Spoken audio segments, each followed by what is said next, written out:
पराशक्ति श्री माता के आशीर्वाद से जब ब्रह्मदेव ने इस संसार की रचना शुरू की तो उन्होंने अपने मानसिक संतानों को जन्म तो दिया, किंतु उनके समुचित विकास के लिए मैथुन की आवश्यकता थी।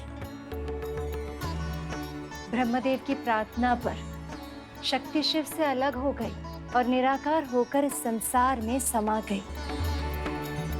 शक्ति के इस निर्गुण रूप से पूरे संसार में जीव जंतुओं, पशु पक्षियों, वनस्पतियों और वृक्षों का विकास होने लगा, सृष्टि पनपने लगी और संसार रूपाकार पाने लगा। पर शिव तो शक्ति के लिए पूरी तरह निष्क्रिय हो गए थे। ध्यान में, अपने तप में वो पूरी तरह लीन हो गए। पर संसार को शिव से ही वो ज्ञान मिलता है जिसमें उत्तम व्यवस्था स्थापित हो सकती थी। ऐसी व्यवस्था जिसमें वेद, न्याय, साहित्य, व्याकरण, कला, संगीत, ज्योतिष ऐसी सभी विद्याओं का ज्ञान प्राणी मात्र को होता। और ये ज्ञान महादेव शिव सक्रिय होने के बाद ही दे सकते थे। पर शिव को सक्रिय करने की शक्ति केवल और केवल आदि शक्ति के पास ही थी। प्रभु, फिर तो संसार के लिए बहुत बड़ा संकट उत्पन्न हो गया होगा ना? इसका निवारण कैसे हुआ होगा प्रभु? ये तो आपको मामी श्री की कथा से ही ज्ञात होगा मूषक जी। आदि शक्ति श्री माता को साकार करना बहुत आवश्यक था और इसलिए ब्रह्मदेव अपने पुत्र प्रजापति दक्ष के पास गए।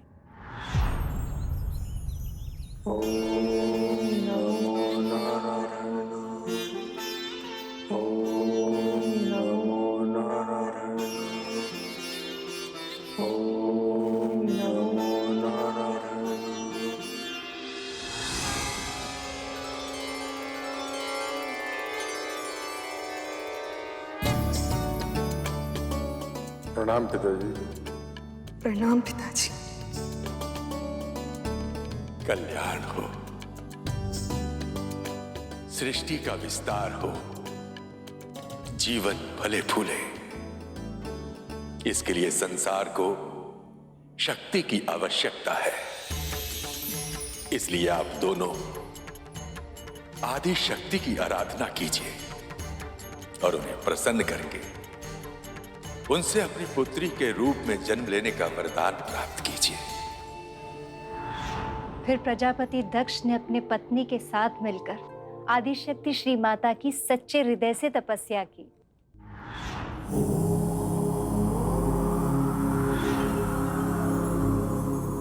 आप दोनों की तपस्या सफल हुई। मैं आपकी भक्ति और संकल्प शक्ति से प्रसन्न हूँ और बहुत ही शीघ्र आपके घर सती के रूप में जन्म लूंगी।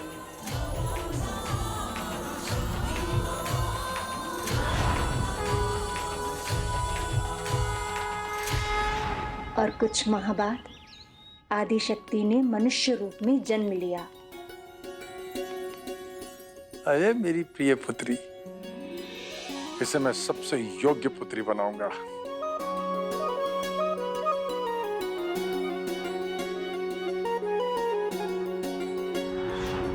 प्रजापति दक्ष का अहंकार उन्हें बनाने की बात कर रहा था जिन्होंने सारे संसार को बनाया। दक्ष को यह पता ही नहीं कि जिस पुत्री को वो अपने प्राणों से भी अधिक प्रेम करते हैं, एक दिन उसी पुत्री के कारण उनका शीश उनके धड़ से अलग कर दिया जाएगा। का? काहे? मुझे तो आश्चर्य होता है प्रभु कि जिस पुत्री के लिए प्रजापति दक्ष और उनकी पत्नी ने इतनी तपस्या की, जिसने गोद में आते ही उनके हृदय को प्रसन्नता से भर दिया, उसी के कारण उनके पिता को इतना कठोर दंड मिला। आश्चर्य की बात तो है, परंतु संतान और माँ बाबा का संबंध ही कुछ ऐसा है। माँ भगवती की कृपा से जो सबसे अधिक सुख देता है ना भैया,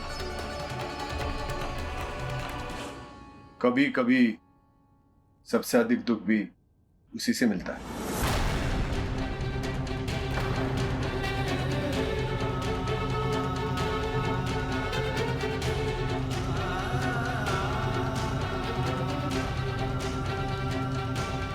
क्या हुआ प्रभु?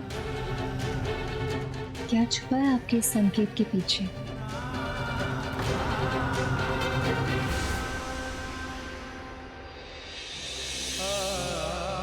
मैं समझ गई प्रभु, कुछ न कुछ ऐसा अवश्य हुआ है जिसके कारण इन दोनों के मन पर बहुत गहरा प्रभाव पड़ा है।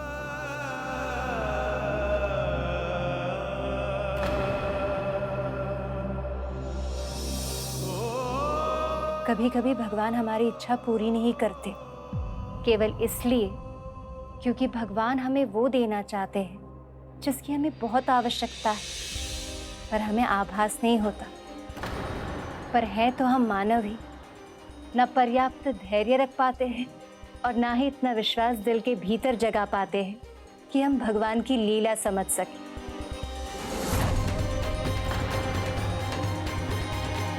प्रजापति दक्ष की भी यही इच्छा थी कि उनके पद और प्रतिष्ठान के स्वरूप उन्हें पहचान और सम्मान मिले, पर उन्हें ये समझने की आवश्यकता थी कि जिन्हें वो अपना शत्रु मान रहे थे वो महादेव शिव उनसे भिन्न नहीं थे।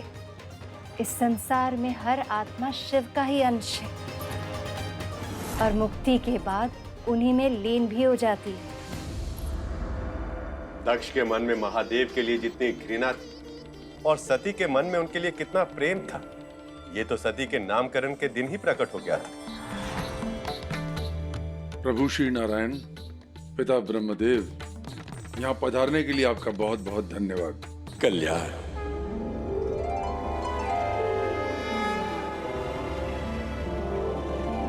श्री माता आदिशक्ति, प्रणाम स्वीकार कर। प्रजापति, अभी तक महादेव का आगमन नहीं हुआ। बिना आमंत्रण के आगमन कैसे होगा प्रभु?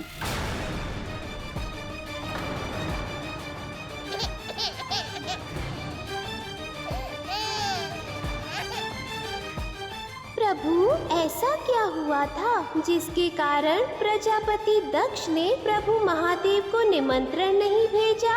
मूषक जी, आप तो जानते ही हैं कि पिताश्री महादेव जब ध्यान में होते हैं तो मात्र उनके भक्त की पुकार ही उन्हें जगा सकती है। प्रजापति दक्ष जैसे अहंकारी लोग इसे अपना अपमान समझते हैं और महादेव की महिमा को नहीं समझने की भूल कर बैठते हैं।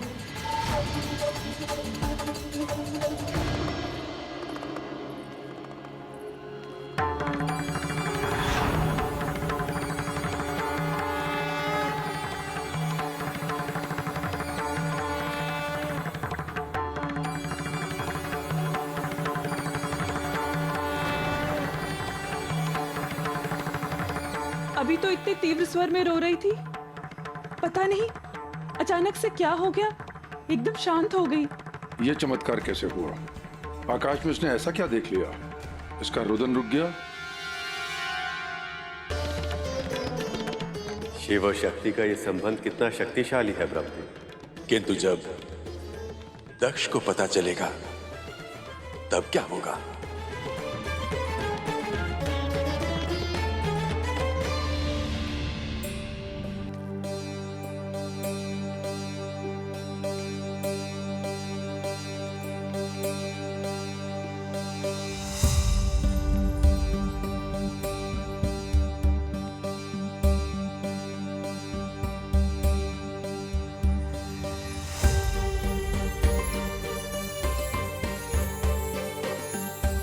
और समय बीतता रहा और सती की आयु के साथ प्रजापति दक्ष का प्रेम भी सती के लिए बढ़ता रहा।